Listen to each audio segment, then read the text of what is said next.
کیا سعودی عرب میں رواں برس عید الفطر 2 مئی کو ہونے کا امکان ہے؟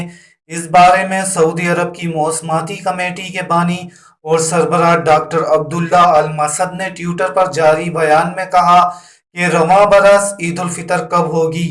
یہ وہ سوال ہے جو بہت سے لوگوں کی طرف سے اکثر پوچھا جاتا ہے تاکہ وہ اپنی چھٹیوں، تقریبات اور ریزرویشن کا پہلے سے بندوبست کریں۔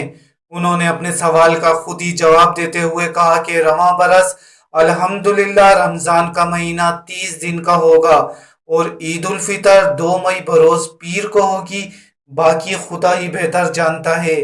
انہوں نے ٹویٹر پر تفصیل بھی بتائی اور ساتھ لکھا کہ 30 اپریل کو رات گئے شوال کے چاند کی پیدائش ہوگی، 1 مئی کو رمضان کا 30واں روزہ ہوگا اور 2 مئی پیر کو فلکیاتی حساب کے مطابق عید الفطر ہوگی۔